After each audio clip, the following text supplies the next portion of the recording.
तो question number 9 में हमें दिया है the angle of elevation of the top of the building from the foot of the tower is 30 degree. Means एक angle of elevation बन रहा है बिल्डिंग के टॉप पर, और वो कहाँ से बनाया जा रहा है एंगल ऑफ एलिवेशन? किसी टावर के फुट से, मीन्स टावर का जो बिल्कुल बॉटम वाला जो हिस्सा है वहां से।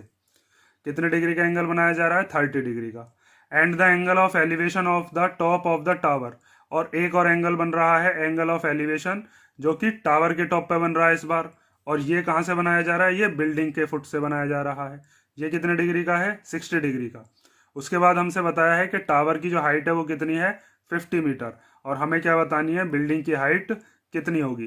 तो सबसे पहला काम हम क्या करेंगे, इसके अंदर इसकी फिगर कंप्लीट करते हैं और उसके बाद क्वेश्चन का सॉल्यूशन देखते हैं। तो सबसे पहले हम यहाँ पर दो चीज़ बना लेते हैं। एक हम बनाते हैं बिल्डिंग और एक क्या बनाते हैं? टावर। तो मान लो मेरे पास एक मैंने यहाँ से यहाँ तक ये क्या बना दी? ये बना दी बिल्डिंग, और इधर क्या बना दिया? टावर। ठीक है, इन दोनों को पहले हम ग्राउंड लेवल पे खड़ा कर देते हैं ताकि दोनों के फुट हमें पता चल जाए। तो ये हमने यहाँ पर ग्राउंड लेवल बना दिया। अब यहाँ से ये हमने क्या बना दिया? ये बना दिया टावर।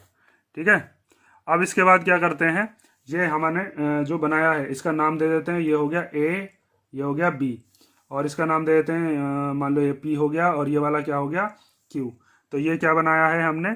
ये हमने बनाया है टावर। ठीक है, और ये क्या हो गई? ये हो गई आपकी बिल्डिंग। ठीक है, और ये जो ए पॉइंट है ये हो गया बिल्डिंग का टॉप, ये हो गया बिल्डिंग का फुट। इसी तरीके से ये जो पी पॉइंट है ये क्या हो जाएगा? ये टावर का टॉप हो जाएगा, और ये जो क्यू पॉइंट है ये क्या हो जाएगा? ये हो जाएगा फुट। अब क्वेश्चन को ध्यान से पढ़ते हैं दोबारा। देखो, इसमें हमको ये दिया था कि angle of elevation of the top of the building, building के टॉप पर, मतलब बिल्डिंग का टॉप यहाँ पर है, इस जगह पर एंगल ऑफ एलिवेशन बन रहा है। और वो एंगल कहाँ से बन रहा है? From the foot of the tower, tower के फुट से। तो टावर का फुट तो यहाँ पर है, तो ये वाला जो टावर का फुट है यहाँ से आप एक एंगल ऑफ एलिवेशन बनाओगे जो कि कितने डिग्री का होगा? ये वाला एंगल आपके पास आ जाएगा 30 डिग्री का। ठीक है, उसके बाद दिया था the angle of elevation of the top of the tower from the foot of the building, building के फुट से टावर के टॉप पे कितने डिग्री का एंगल है? वो है 60 डिग्री का एंगल। तो एक यहाँ से हम बनाते हैं एंगल ऑफ एलिवेशन, और वो एंगल ऑफ एलिवेशन कितने डिग्री का होगा? 60 डिग्री का। ठीक है, तो ये वाला हमने बना दिया यहाँ से कितने डिग्री का? 60 डिग्री का।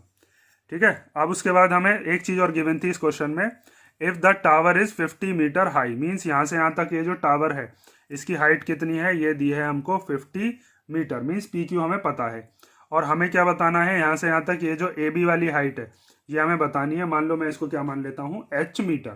ठीक है, तो हम इसको लिखते हैं। अब सबसे पहले हम मान लेते हैं let the height of the building be h metre. ये हमने कितनी मान ली? यहाँ से यहाँ तक ये हो गई हमारे पास एच मीटर। उसके बाद यहाँ पर आपको दो ट्राइंगल दिख रहे होंगे।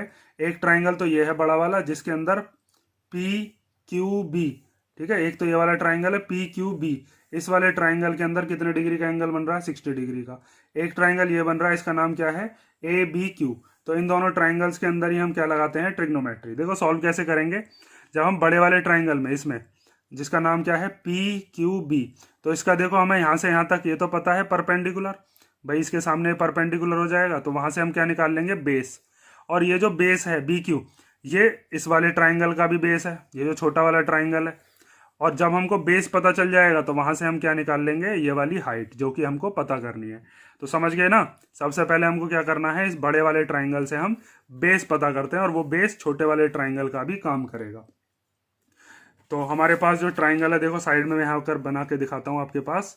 ये जो ट्राइंगल है, इस ट्राइंगल को हम अलग ले रहे हैं जिसका नाम है P Q B, P Q B.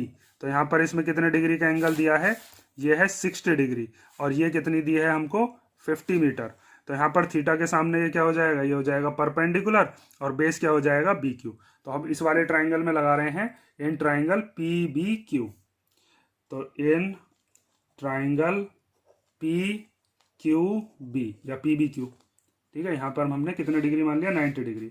तो यहाँ पर क्या लगेगा?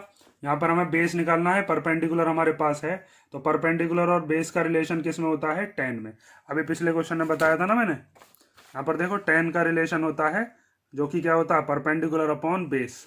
तो यहाँ पर यही लगा दोगे कि tan 60 degree equal to perpendicular upon base.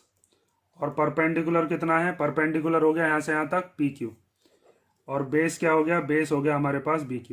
ये चीज़ समझ में आई ना, परपेंडिकुलर हो गया PQ और बेस हो गया BQ। अब वैल्यू रख दो, तो tan 60 की वैल्यू कितनी होती है, √3। PQ कितना गिवन है, यहाँ से यहाँ तक टावर की हाइट वो गिवन थी हमारे पास 50, और साथ में ये जो बचा BQ, ये BQ हमको पता ही नहीं है, तो BQ ही तो हमें निकालना है। तो ये हमारे पास कितना आ गया, BQ हमने एज इट इज रख दिया। अब इस BQ को शिफ्ट करके इधर भेज दो, क्रॉस मल्टीप्लाई जब करोगे तो BQ इधर चला जाएगा, √3 इधर आ जाएगा। तो BQ इक्वल टू कितना हो जाएगा, 50 अपॉन √3 मीटर। ये हमारे पास कौन सी इक्वेशन बना ली हमने, फर्स्ट। अब जब हम इस वाले ट्राइंगल में ट्रिग्नोमेट्री लगाएंगे तो वहां पर हमको BQ की जरूरत पड़ेगी जब हम इस वाले परपेंडिकुलर को निकाल रहे होंगे, और BQ हमारे पास आ चुकी है, इसलिए हमने ये BQ निकाली है। तो हमारे पास जो दूसरा ट्राइंगल है वो कौन सा है, ABQ। कौन सा ट्राइंगल है, देखो यहाँ पर दूसरा ट्राइंगल है इस तरीके से बना हुआ, जिसका नाम क्या है, ABQ। और यहाँ पर कितना है, यहाँ पर है हमारे पास बना हुआ 30 डिग्री, ठीक है। और ये वाली जो हाइट है हमने क्या मानी है, H, और BQ हमने अभी निकाली है, कितनी है, 50 अपॉन √3। तो यहाँ पर आपके पास बेस है और परपेंडिकुलर आपको निकालना है। पिछले वाले में परपेंडिकुलर दिया था, बेस निकाल लिया था, उस बेस की ही जरूरत यहाँ पे पड़ गई। तो यहाँ पर भी आप tan ही लगाओगे, लेकिन कितना, यहाँ पर लगाएंगे tan 30 डिग्री। इस वाले ट्राइंगल का नाम क्या है, वो नाम लिख दो। तो यहाँ पर हम लगा रहे हैं इन ट्राइंगल ABQ।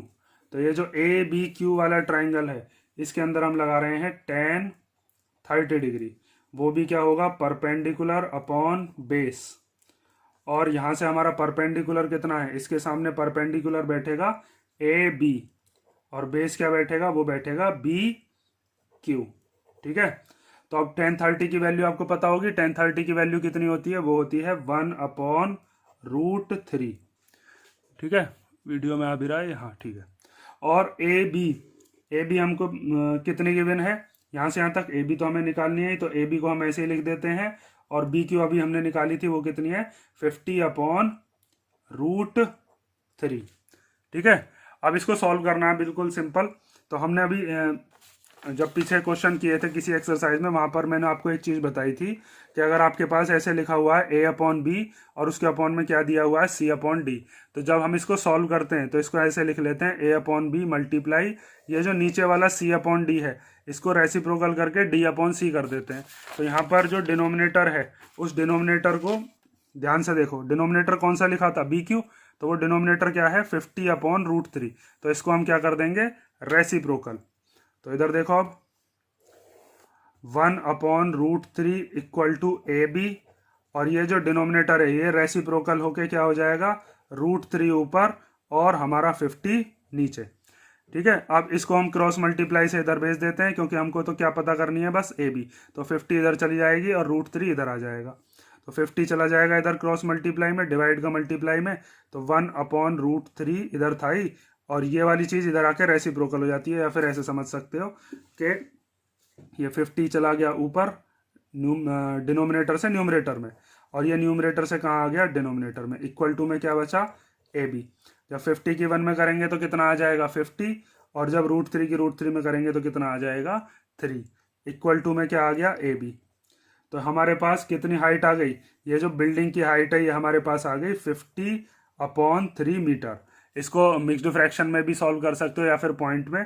तो मिक्स्ड फ्रैक्शन में अगर सॉल्व करते हो तो कितना आ जाएगा, 3, और 3 बन जा 3, और 3 6 जा 18, 2 बचा, ठीक है। ये कितना आ गया, 16 2 अपॉन 3 मीटर। देखो इधर, ये तो सॉल्व करना आता होगा ना, जैसे 50 को हम 3 से डिवाइड करेंगे, 3 बन जा 3, कितना बचा 2, ऊपर से 0 उतारा, 3 6 जा 18, कितना बचा 2। तो ये जो 2 बचता है ये आ जाता है ऊपर, ये जो हमारा कोशेंट आता है, कोशेंट आ गया हमारा साइड में, और नीचे वाला जो 3 है ये एज इट इज आ गया, ठीक है। तो यहाँ से हमने क्या निकाल लिया, ये हमारे पास आ गई हाइट ऑफ द बिल्डिंग। इस तरीके से आपने बिल्डिंग की हाइट पता कर ली। तो ये हमारा कौन सा क्वेश्चन नंबर हो गया? ये हो गया हमारा क्वेश्चन नंबर 9।